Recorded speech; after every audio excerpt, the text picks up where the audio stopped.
this evening. Ladies and gentlemen, if you're joining us right now, this is the Daily Report and we're about to get into the section we like to call Insight Tonight. No doubt you've seen what's happening across the country, and no doubt you've noticed or heard of the woes that affect the county of Tana River. Well, tonight we have that great county's governor live and direct here to talk to us about what's going on in his county and what exactly needs to be done, what you and I can do, what government needs to do, and indeed what the private sector should do. And with us to help us understand a little bit more about this is, of course, a gentleman who needs no introduction from the Kenya Private Sector Alliance itself. We're talking about the great engineer Patrick Obath. Karibu sana, gentlemen. Good to have you. Good evening. Good to have you. Good evening. Asanteni. Now, sir, Mr. Obath, I know you were somewhere today with your organization, and there's a lot that's been happening there. But I want to bring you in on that. But first, Honorable Governor, yes, could you please paint a picture for us of what is actually happening in your county? Now, of course, in Tana, normally we have we face the situation of floods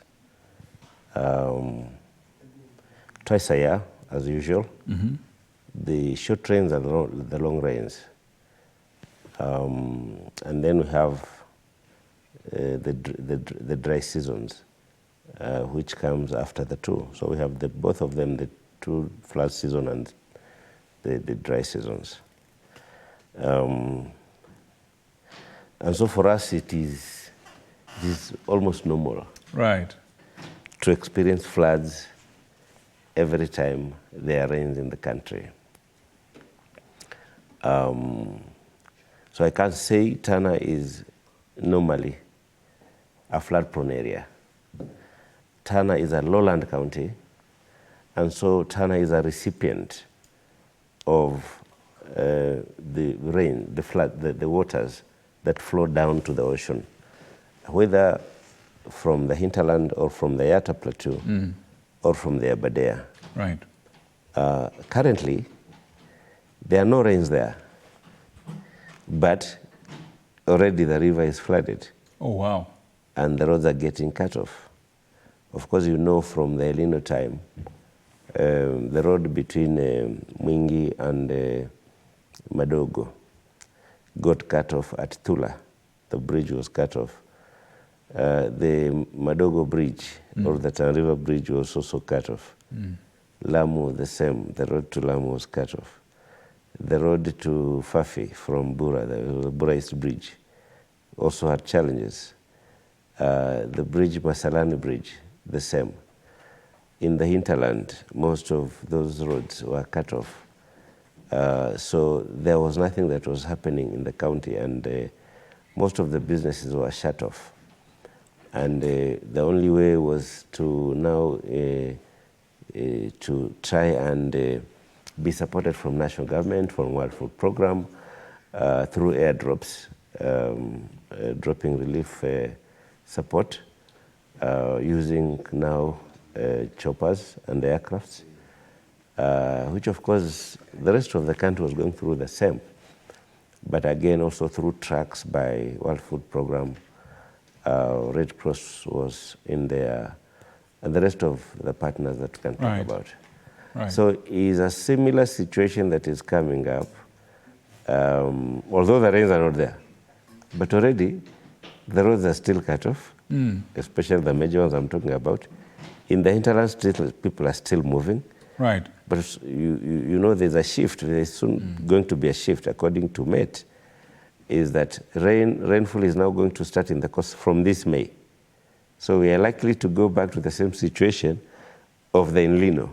Right. As we shift from now the highland to the coast region. Right. So we are getting back there. Right. Yes. Now, since by your own admission, this is something that happens a lot, what would you say have been the approaches to try and make sure that this thing that keeps happening on a regular basis is has a lesser impact on the people? Floods have been there. And one thing I wanted to emphasize here, because I met people telling me, sorry for the floods. And I tell them, you better tell me sorry for the loss of lives, but not sorry for the floods. Because for us, we need them. We need the floods more than anything else. And it doesn't matter the volume. To us, the volume is what is required. Less rain, less volume of water, less floods has implications to us. Negative implications. Negative implications. More floods is what we need. But now more floods are causing deaths. It will come there because we consider these as accidents. Is that so? Normal accidents. So how do we prevent these accidents? So for many years, the approach by most of the parties, from the people to NGOs to national government, has been the humanitarian way. Wherever there are floods, people run with NFIs. They bring mattresses, blankets, food items, and the rest of things. So to the extent that people know exactly what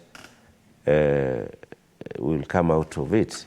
They expect it. The expectation is that when the floods come, we're getting new mattresses. We are getting new mattresses, we are getting blankets, we are getting clothes, we are getting sufurias, right, and that's all. But when we came in as a government, as a county government, we looked at very many factors. A long story for me to explain. But we looked at poverty indices over a period of time.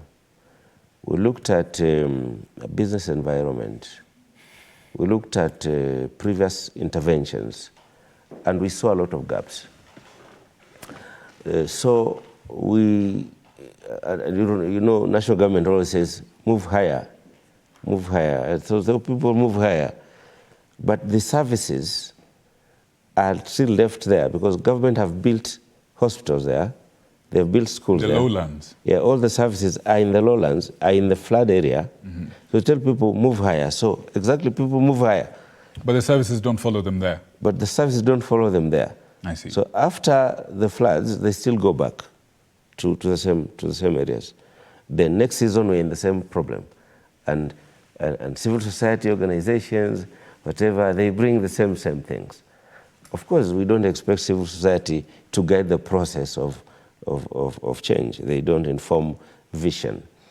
So when we then came in and analyzed all those factors, we decided that we have to get to shift from the humanitarian approach to a development approach, where now slowly we build the resilience to have now people not just move higher, but to settle higher. Right. To some extent, it meant that we closed down all those services. We shut down completely, and we start afresh. Oh, in the other areas? In the new settlements. Now, Bwana Governor. Yes. I feel like this is an area we need to delve a little bit deeper in. Yes. But at this point, I'd like to bring in our good engineer, if we may. Let's just put a pause on that for a second. Karibu sana, sir. Thank you. Now, listening to what the governor is saying, he's talking about a development approach, kind of a development approach, yes, rather than a humanitarian one. Yes. And that's the job of government. But private sector has a role to play. Private sector has a conscience. And indeed, today, your organization was doing some work around this. Care to tell us a little bit about what your approach is? Yes, I think during normal times, we have the approach of moving people and putting up new facilities. But right now, when you realize that the various communities are affected, at least within the areas in which we operate, and plus our members, we've decided to come together and do some interventions to improve the lives of the people who have been displaced. So as the private sector, we've got We've got all our members, our partners, development partners, and even some parts of the government. We're working together to collect materials that we can take to the places that have been affected by the flooding and at least make people's lives comfortable. So we started our initiative last week in terms of collection, and today was the first distribution day that we did. We were in Kibera, and we don't go in ourselves, we are working with Shofco, who know the place and they know the people and they know how to distribute things within Kibera. We can't go into Kibera and say we know how to do things in Kibera. So we work with organizations that know the lie of the land in those places. So we had Shofco today, and basically we were distributing foodstuffs, dry goods, and some medicines to the people who have been affected by the flooding within Kibera area. And over the weekend, we'll be doing the same in Githurai and Mukuru and those places as well. And we will continue to roll out in the areas that are affected, not just within Nairobi, but in other parts of the country where our companies and our members are located. We have a promise from one already, which is the Chandaria Foundation. They are giving us 14 trucks with 400 bales of goodies in each truck. And hopefully within the next 2 weeks or so, we should be reaching about 10,000 homes. So ours is currently just to ameliorate the suffering that people have as a result of being displaced by the floods. Right. Now, you've mentioned the companies that are under the umbrella. Could you talk to us a little bit about the impact already being felt on the economy or the operations of these companies caused by the floods? I think the key thing that the floods do for us as the business people, the business community, is one, access. So either access for materials to the factories for production or access of the produced materials to the markets. So those are the first two things that we feel. The second thing is our own employees and people that work for us. They also are affected by the floods. They can't come to work if the roads are cut off. Some of them, their homes have been flooded, so they can't come to work and so forth. So it's quite disruptive what is happening now in terms of flooding in the different parts of the country. So it doesn't matter which of our members there are. We've got people who farm, we've got people who manufacture, we've got people who distribute, we've got people who retail, we've got the whole range of people. And all of them have been affected by the floods one way or another. Right. Yeah. Now, the people that feel that, I mean, they're looking at the auguries and it doesn't look good.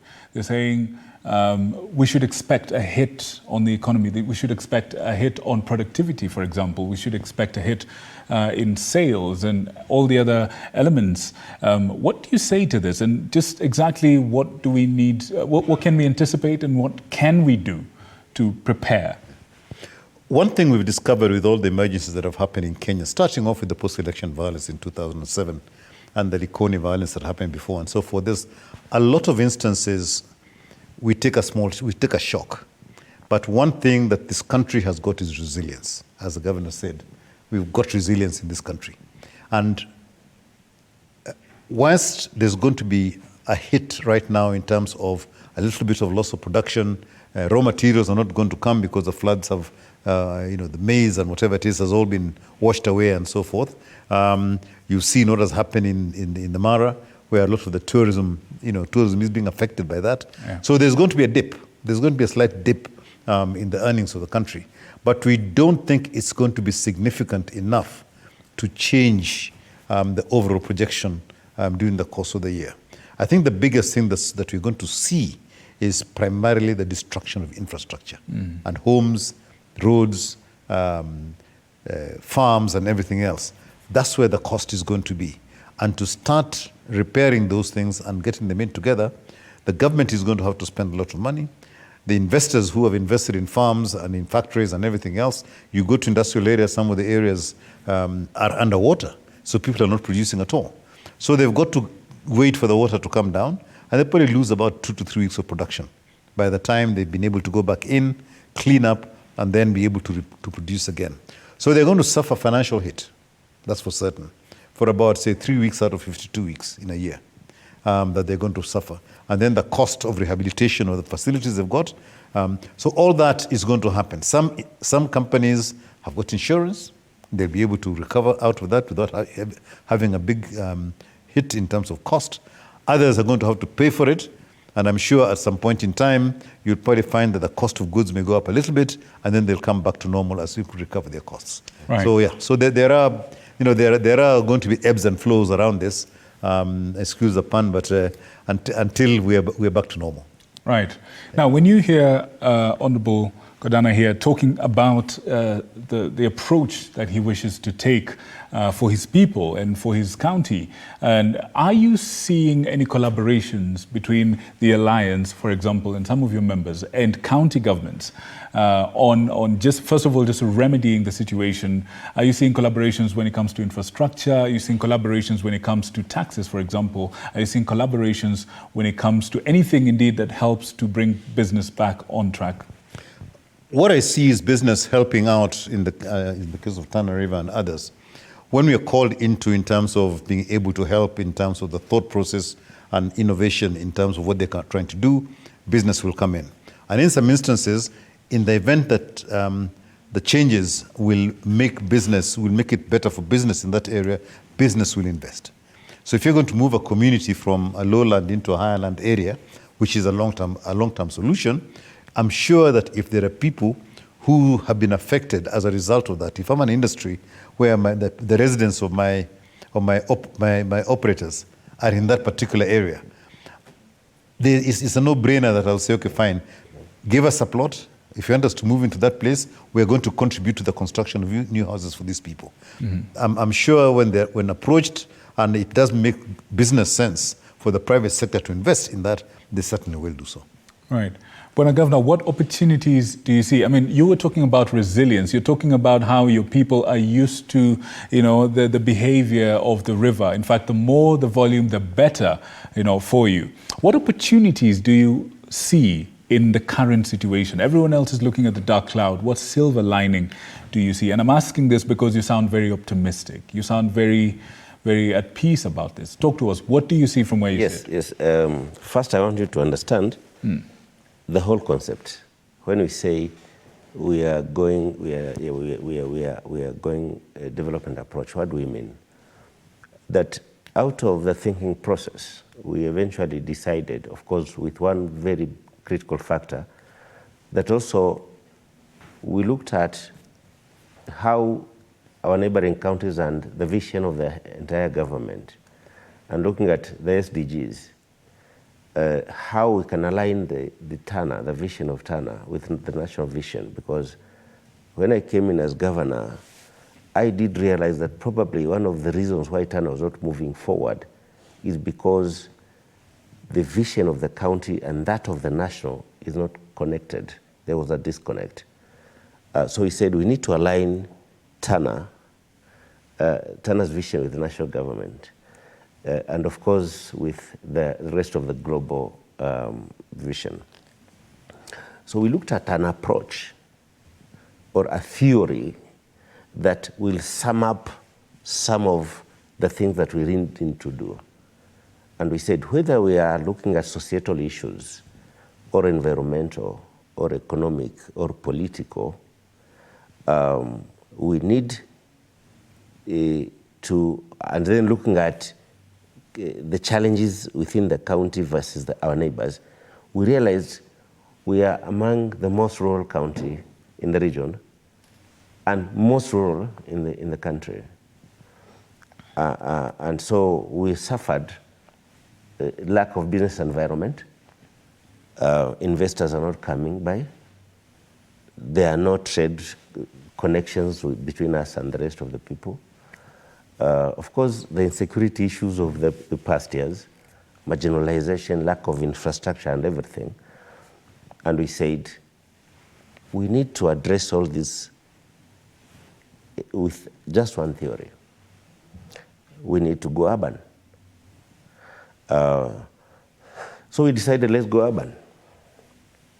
So as we go urban, of course, under the urban is about infrastructure. What we're looking at is to create an environment in the county for businesses to grow, for investments, an investment environment, and trade. That now ties, it now gives the rest of the opportunities to private sector players. But as we were now looking at things within the urban spirit, is that again, then we are reorganizing society. We are, if you understand Tana proper a bit, we have pastoralists in the hinterland, we have farmers in the lowland areas who are basically along the flooding area. But none of them is settled because the farmers are always moving after every flood. The pastoralists are also moving during droughts. So everyone is a nomad? Everyone is a nomad. Everyone is checking every season. Yeah, that can be good for business. Yes. Where do I take my produce when I want to sell it? Right. You have to invent mobile factories. Mobile factories, yeah. So the urban agenda ties up two things, two programs, critical. One is the planning of the towns.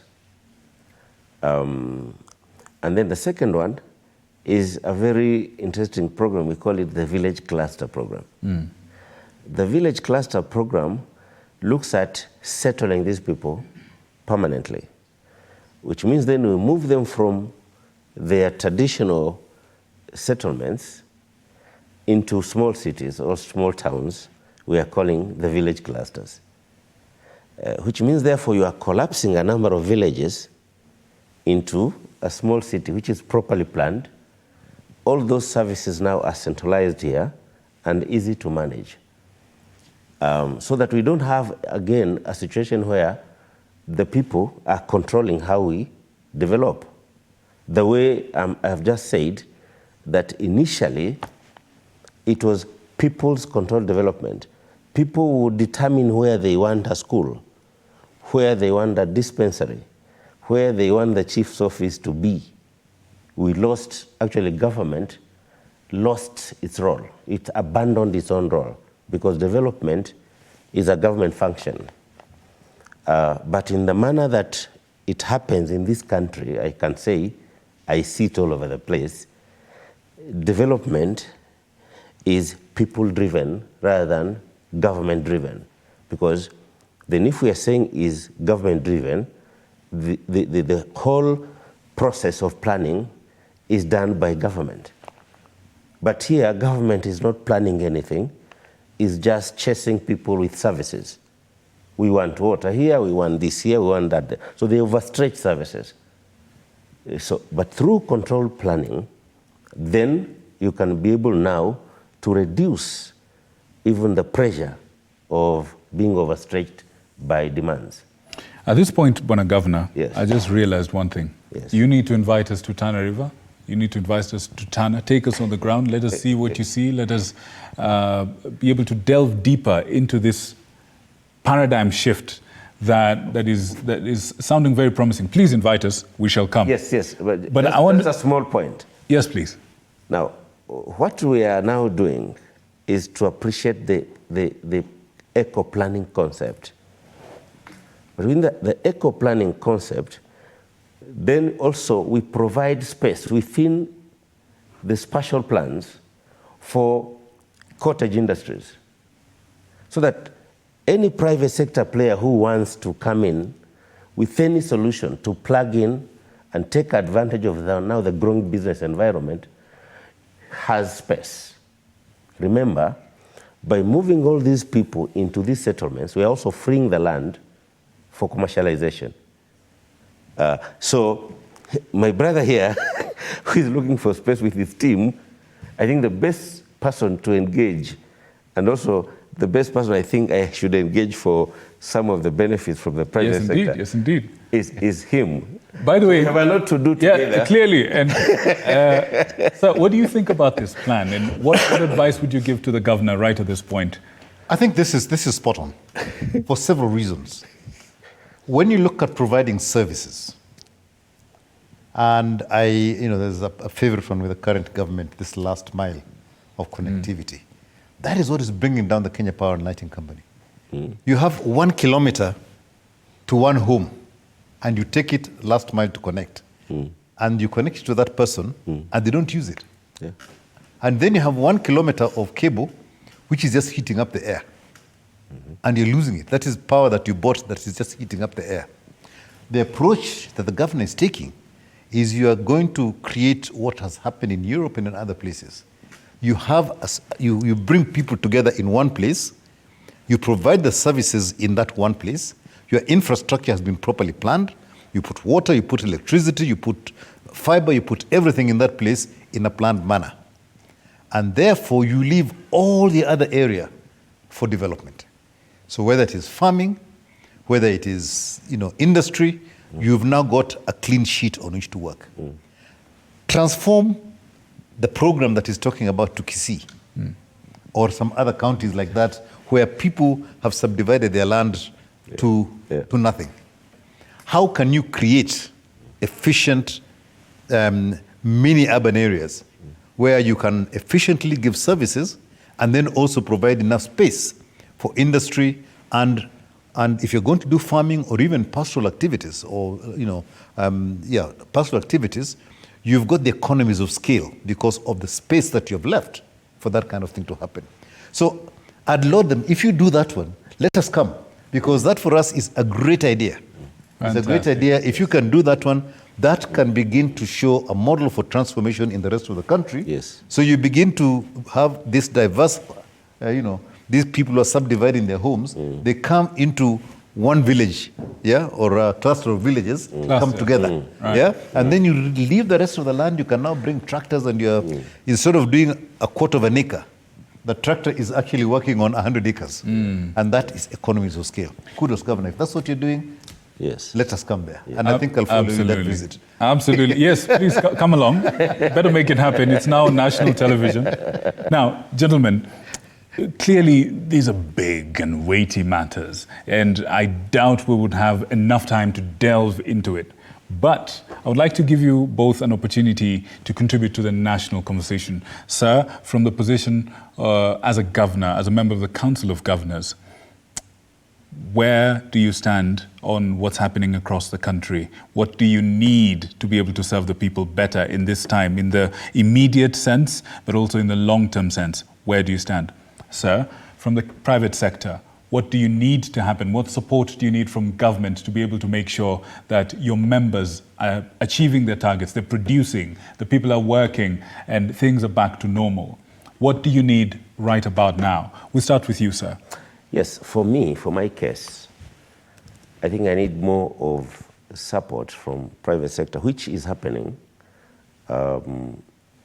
basically to have the basic shelter for my people in the places that they're heading, because that was not happening before.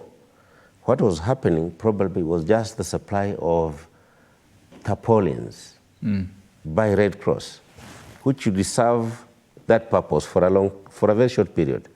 But we are saying, now that we are moving these people higher, we need real shelter that they can use even in future to build. So we are shifting from tarpaulins, and we are now trying to engage private sector for iron sheets, for timber, for maybe poles, so that then we give them, they can do the shelter for the ECD, they can do the shelter, we can do the shelter also as for the health facility, the shelter for the chief. But in the long run, these people can convert the same into building their own houses. So that's in the immediate. Right. Yes, we need food because farmlands have been washed away. We need food. So private sector players like now Unga Limited, couple, of course, these are our partners. Kitui Maize Millers, Mombasa Millers have always been supporting us as a government through either civil society organization, NGOs, and Red Cross and all that. We've seen the other day the former president who gave 2 million to Red Cross. To the Red Cross for you guys, yes. And we have engaged Red Cross also to tell them, look, change the approach a bit. Next week we are going to launch the Mabati support program. Okay. And we got Mabati from CPF, the County Pensions Fund. We are receiving some iron sheets from base titanium. So it's already happening? It's already happening. Things are in progress. So in the long term, you would like a change of approach from all the partners and all the stakeholders? From all the partners. All the partners now are aligning to the vision. Right. All of them are aligning to the vision. Excellent. That is one.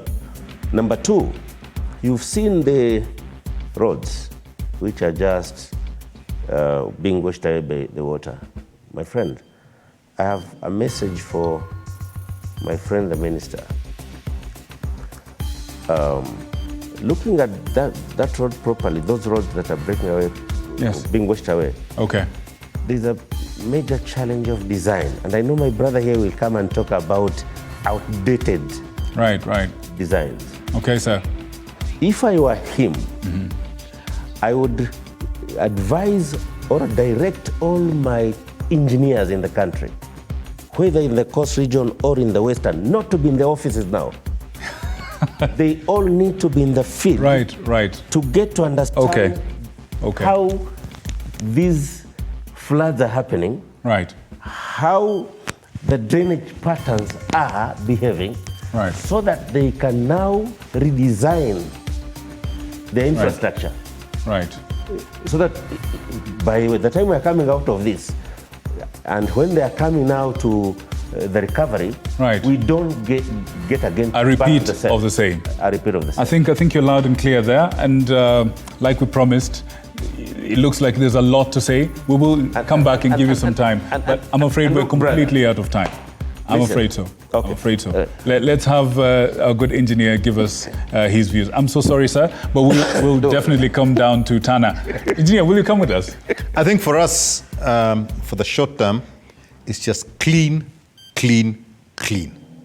Most of the thing that is happening now is that all the rubbish is being washed down, and then when you've got these small culverts that are used to taking very small flow of water, you have all this rubbish comes, blocks it. Then you build up the amount of water, and then it washes away all the infrastructure. So right now, if they can just get people to just clean, then the water will not get impeded and can flow as much as it can.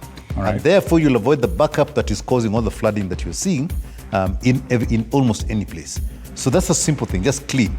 And as the governor says, before the rains, and also the second thing, let us listen to the weatherman.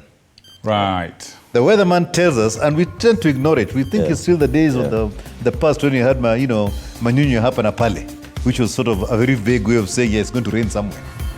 But now the weather prediction is fairly accurate. And we just need to understand that when we hear that, we think ahead and do the right thing, because that water is going to hit us, and you don't know where it's going to hit us. All these things you're seeing, that's what happened in Maimahiu. Somebody had already said that this place is blocked, and talked to the chief and talked to somebody else and said, please come and do something. And nobody listened. What happens? You lost 60 lives, straight like that. So we just need to clean, and do it, and listen to the weatherman. Absolutely.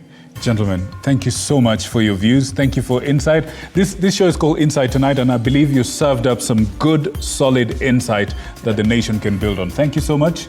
We certainly will be calling you back for more conversations. I hope you heed our call. Thank you very much. Good people, thank you so much for joining us this evening on Insight Tonight. I've been your host, Victor Muyakane, and it's been an absolute pleasure. I wish you a good night full of God's blessings. But right after this is VAR, your weekly dose of supercharged sports content, coming up after this. Thank you so much.